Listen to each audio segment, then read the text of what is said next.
Thank you. Hi all, welcome to my session.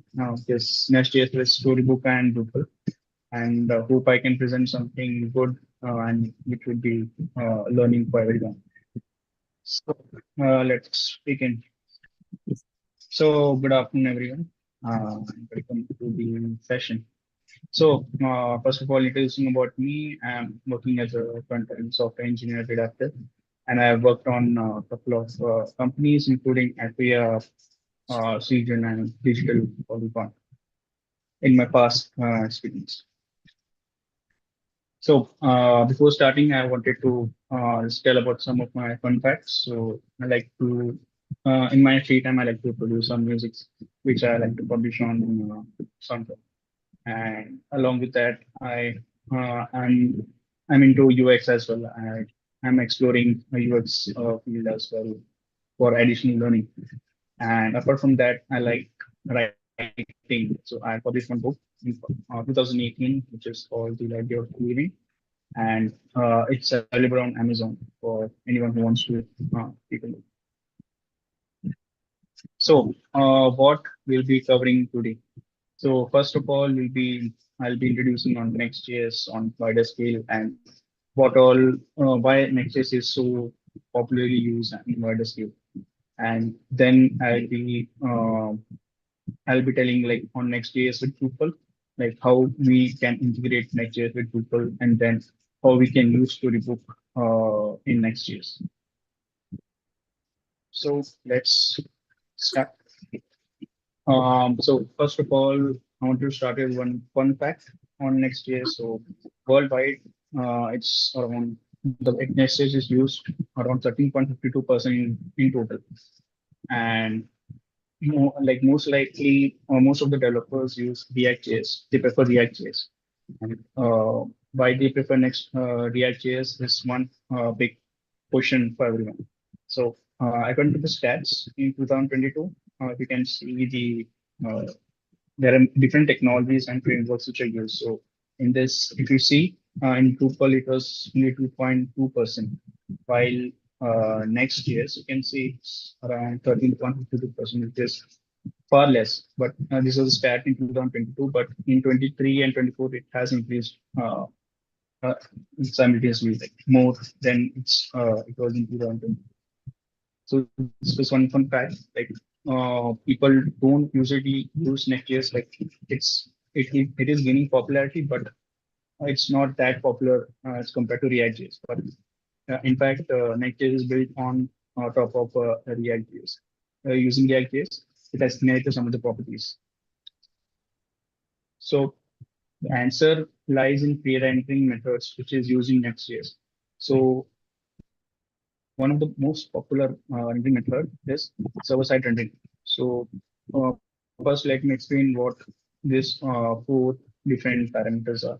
So first is static site generation, which is updating page components on every request during build time. So there are two concerns. One is build time and runtime. So build time is, let's say you're running an app. So let's say, for example, Yan run build. So you're building that particular page. So that's a static site generation. Like all of the data is composed on the page. So that's static site generation. And so in server side generation, you can say like you are you have an app server which is running in between your browser and your database. So this app server is not that like pro as compared to other servers, but it has some functionality. Like there's a function which is used in Next.js, which is get server side props, and I'll be explaining that with an example later. So this is just for an understanding of this. And client side rendering is what React.js does. Like uh, let's say we have a page, we have a database, and we have a so let's say we want that data in the page directly. So we use client-side rendering. So React.js does that. So React.js or any other framework which we can see, client-side rendering is most popularly done in any headless uh, uh, manner. So The last one is ISR, which is incrementally updating your content. So here we use a parameter. So this ISR is used with static site generation. So I'll show an example which would make it more clear, like what is exactly ISR, CSR, and SSG and SSR.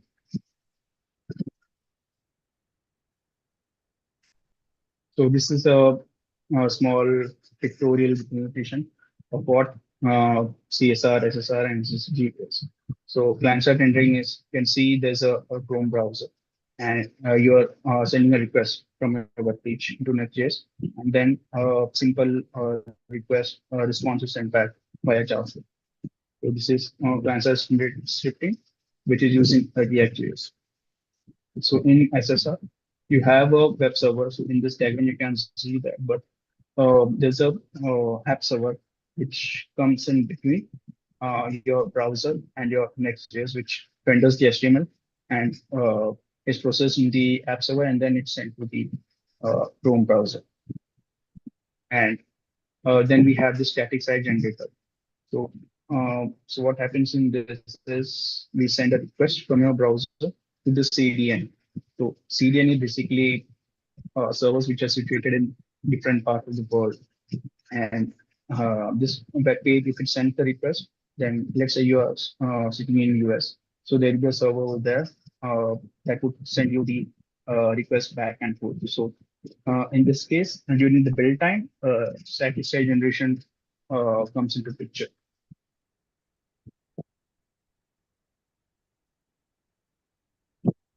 So let's take an example of what static site generation is.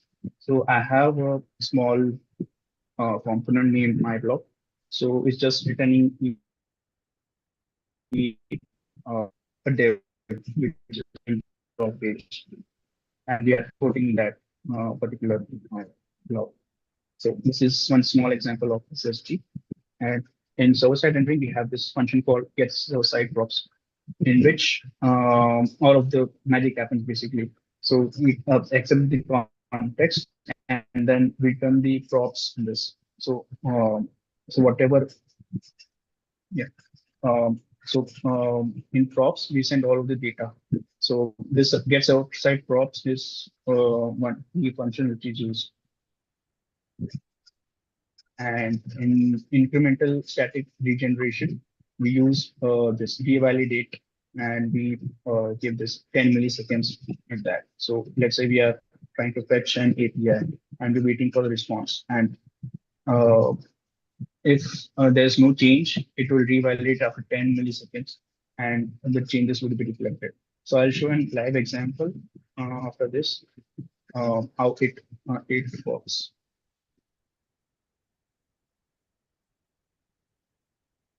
Um, so So I have created a small uh, app in Next.js where I'm using a mock API over here, and which has a user list. And I'll be first of all, I'll show what how CSR it works.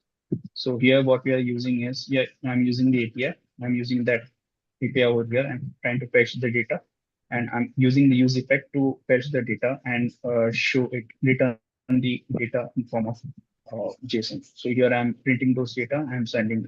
So this is simple use state which we use in React JS. If you're seeing, you might have used use state or use effect, and this is a simple how CSR works.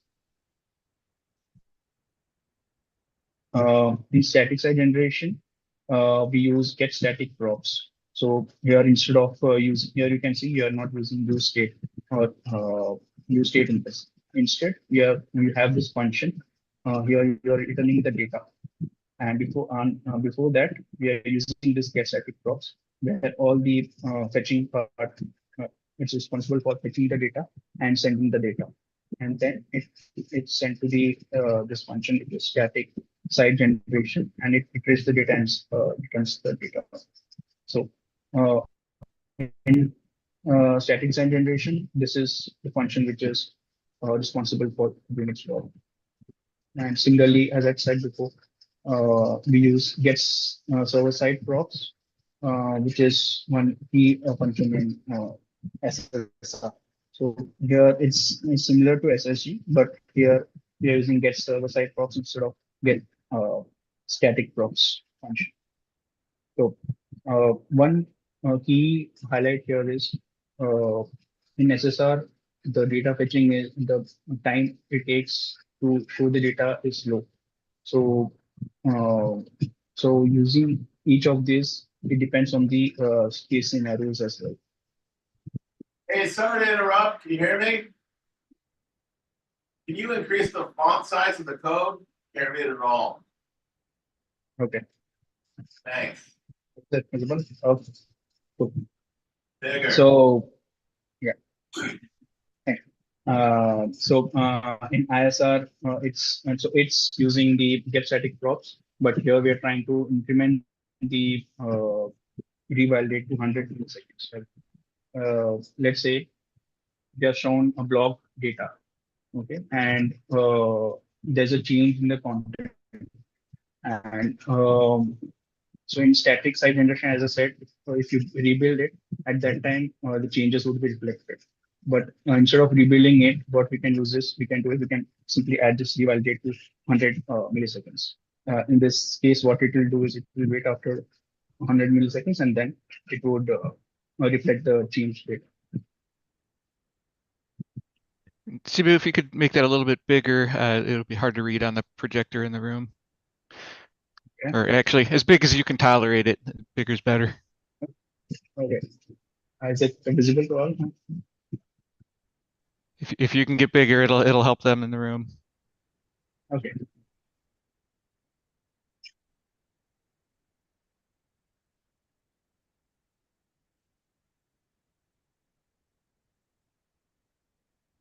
I think this should take a minute. Yeah, that should help. So so what I've done is I've created an API, which is a mock API, and I've created this user list. Okay. So I've deployed this code to Version, and I'll be showcasing how this works. So let's go with CSR first. So here I'm showing some data. So the way this works is here, every time when we reload the page, whole of the data changes. So if you see, if I refresh this, whole of the data refreshes instead of this getting there. So let me show you SSR, which is server-side rendering. If you see this, you would see that this doesn't change. Let me refresh the page. You can see that this doesn't change the data. So if I go ahead and change the API, so there's a difference in static site generation, CSR and SSR. And ISR is similar to SSG, but I have added 100 milliseconds over there. So let's go ahead and change the data. See.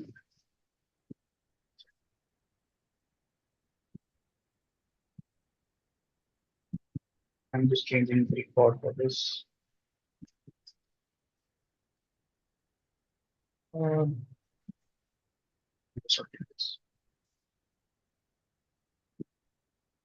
So in ISR, as I said, it would take around 100 milliseconds to reflect the change. So add changes data. Let me refresh this.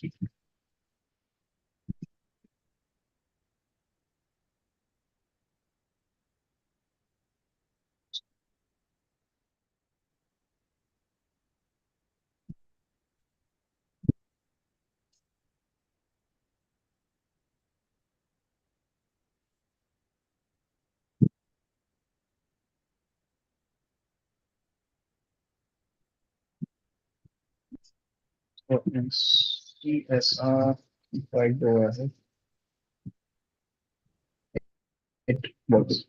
And if you see in static site generation, even if I try to reload this, won't work. The reason being, I have not rebuilt the site from the browser. So that's one drawback in static site generation. As I said, you try to refresh this page, this won't change because I need to redeploy the changes again. If I build my app again, if I try to rebuild this, it will start to show the data. So, so that's why SSG is like just used for those places where you just need to show some static content, and there is no situation where the content would change every time. But here, if you see in SSR, it's similar. Like the change would appear, and similar for CSR as well. So in CSR and SSR, basically, you're loading the template first and then the data. And in SSR, you are so all the data and the HTML are loaded from server. So that's the key difference between CSR and server-side rendering.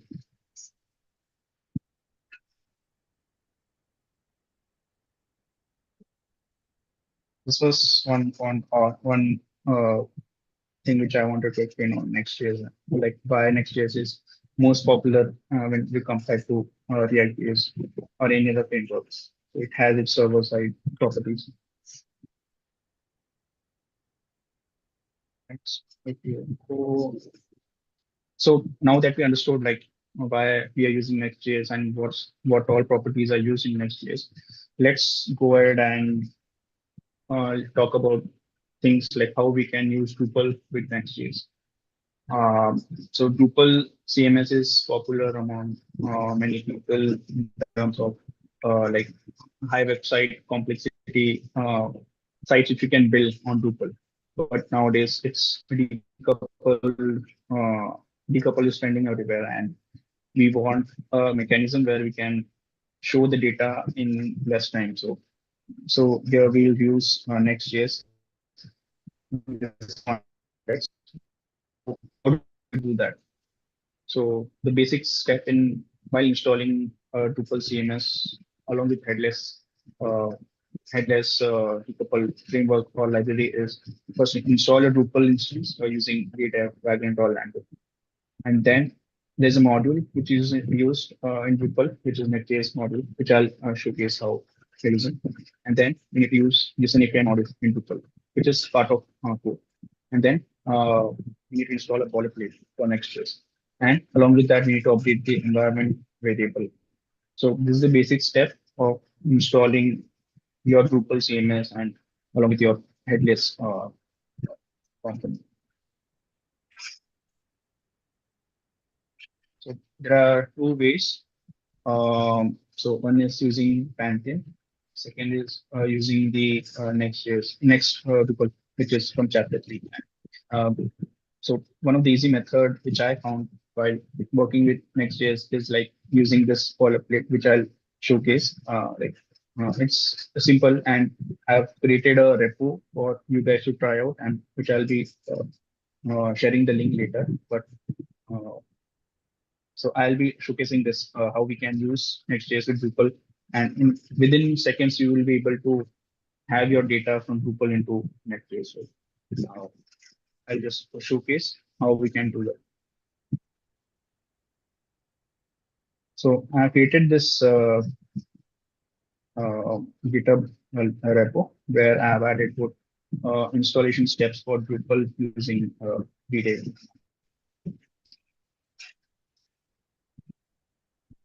So here, so this is basic step for creating your Drupal site, adding the D10 configuration, and then using the dev start. So one ask is like we need to install Docker as well, right in the README for you guys to take a look.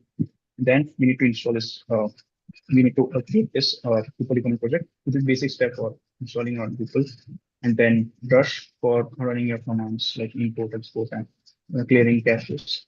And then this is for generating the your admin credential and then launching your site. And then you need to use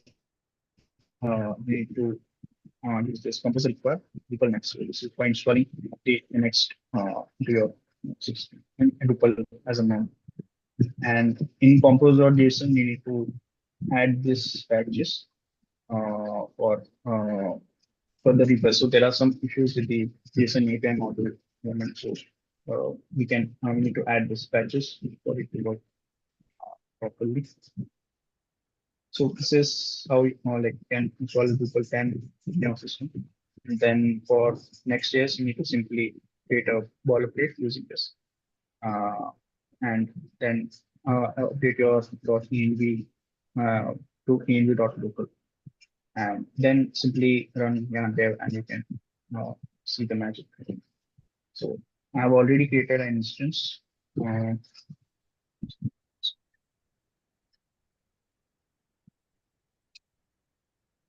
So I've already created an instance using the method project, and I've created 3 cards. So let me go ahead and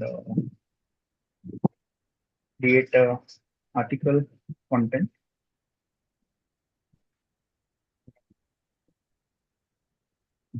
Let me choose the image.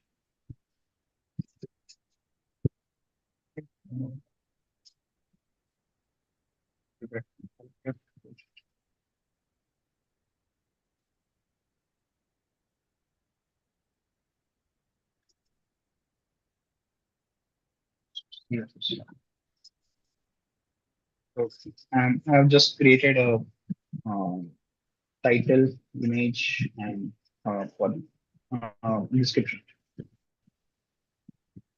And other side, like I've also created the Next.js app, my local machine, and so here you can see the data is fetched directly over there. And I've added this card title over here and the image in the title and the CTA text. So how have we done this?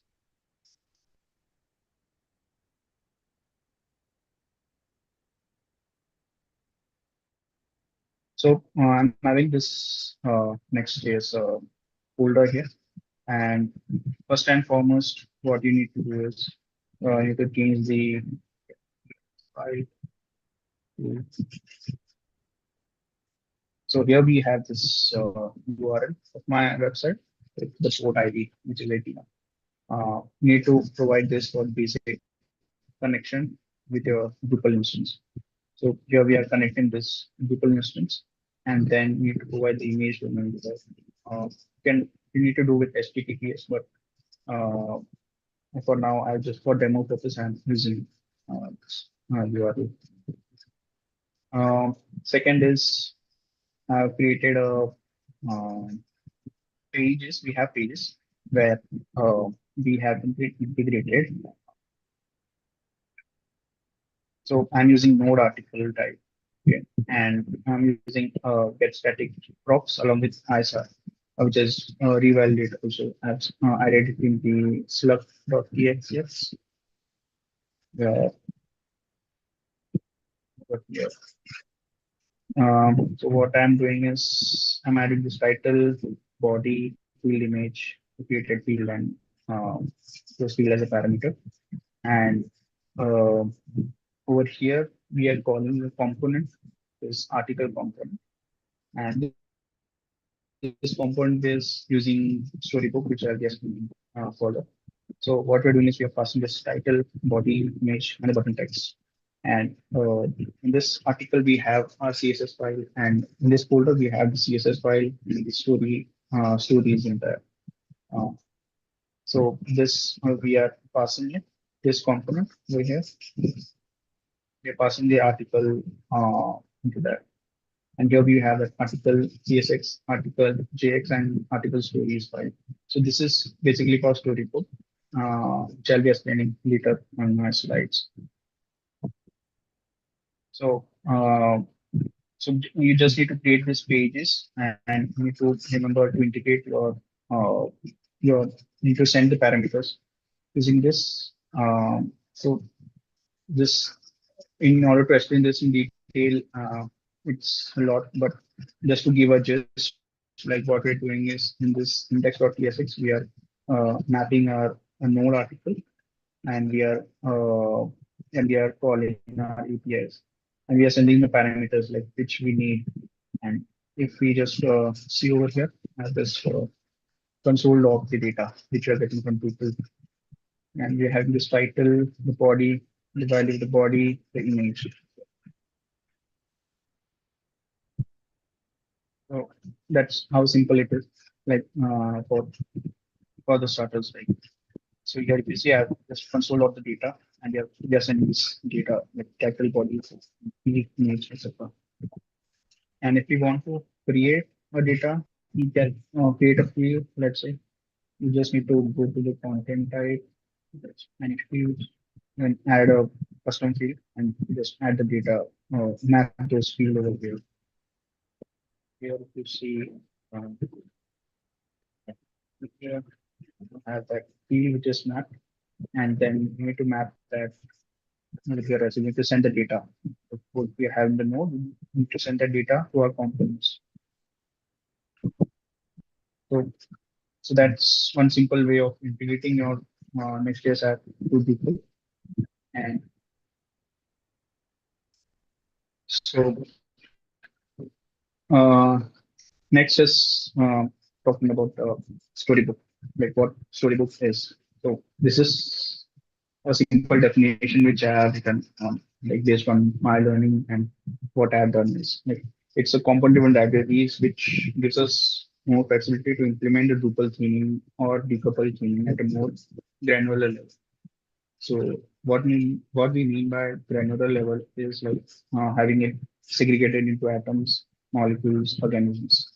So atoms is, so if you know the atomic theory, like we have this four basic uh, things which a universe is made of. So we need our code to be also granularized in such a way that we can it's more readable to any user or any developer who's working. So and so one why we use Storybook is just to it's like a style sheet for us, right? Designers provide us mock-up designs, right? So it's similar for us. Like we can create color palettes, or we can create components which we can refer at any point of time, or it can referred by anyone. Like let's say I have a project, and I want someone else, like a developer who's coming later at the stage, he wants to know about this website. So we'll go and check the Storybook, go there and see like what all basic components are created. So so that's why the Storybook is made. Similarly, Pattern Lab, and there are many other libraries which are used, but Storybook is most widely used because it gives us options for integrating with decoupled applications.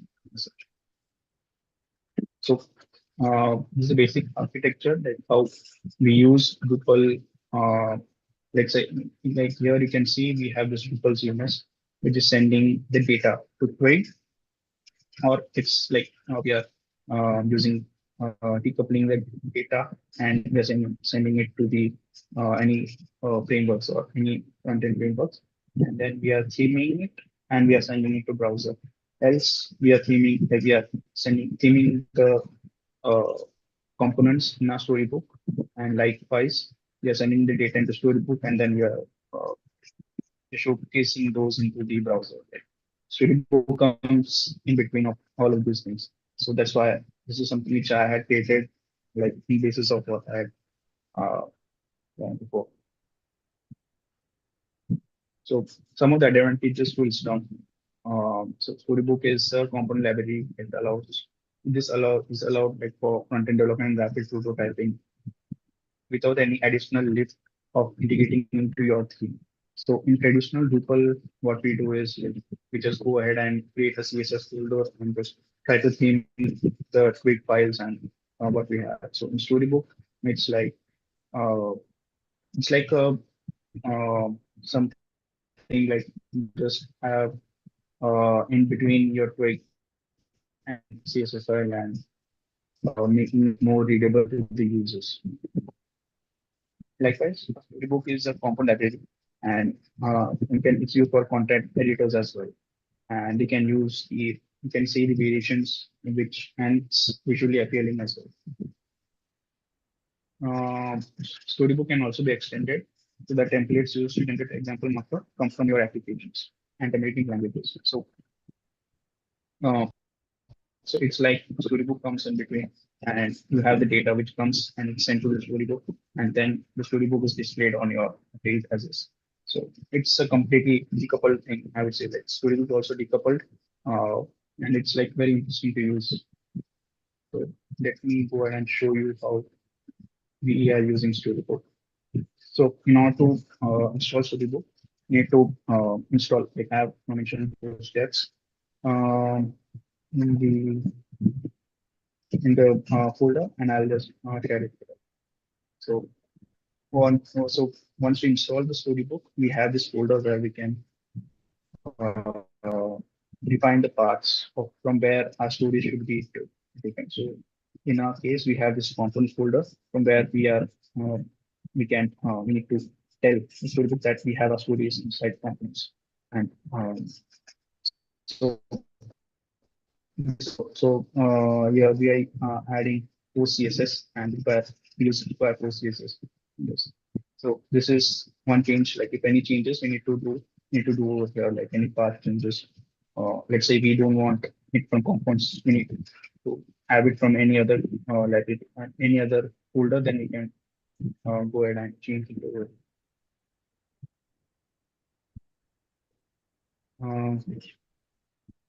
So yeah, here what we are using is this component, using a button component, which has two agents, primary and secondary. And so here I have set like primary to false. So right, by default it will take secondary.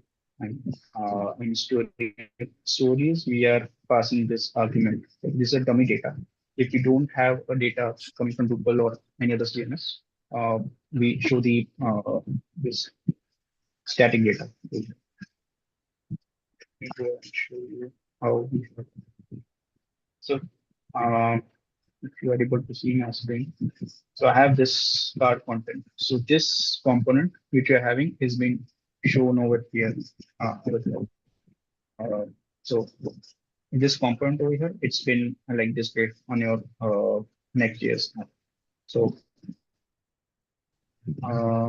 here, as I said before, in the pages.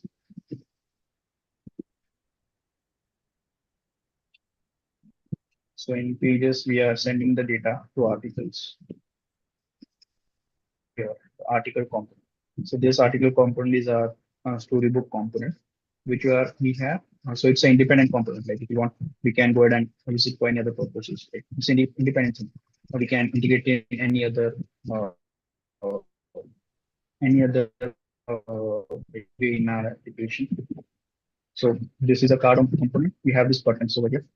We have this primary button, secondary button. So let me show you.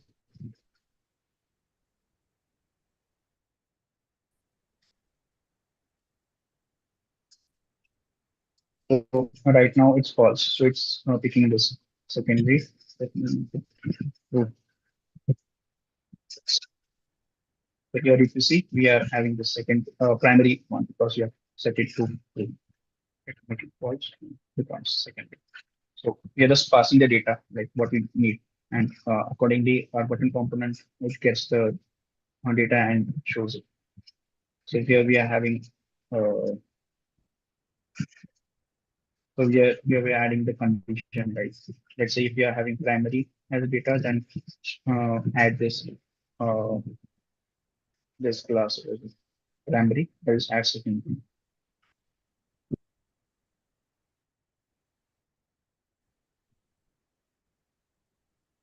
So that's how this works.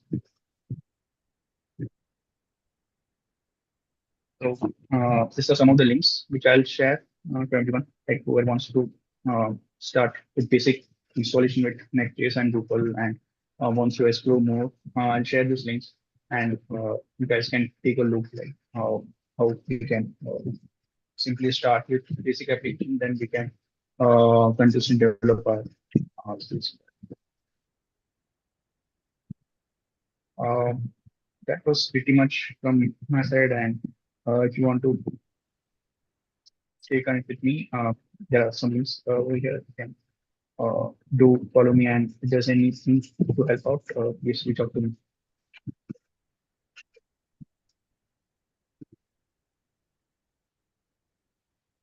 Thank you. If there's any doubts, you can let me know over call or like uh, or on email as well. And if anyone has any questions, they can step up to the laptop and ask. The mic may not pick you up from out in the room.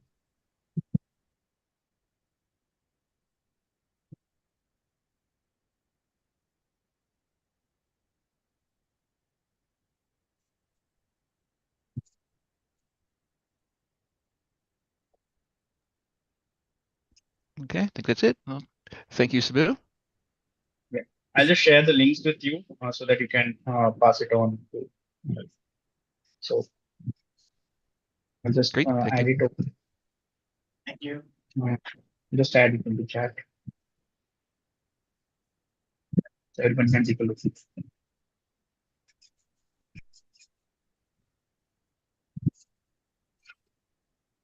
Please feel free to reach out to me if there's any doubt or I'll be available.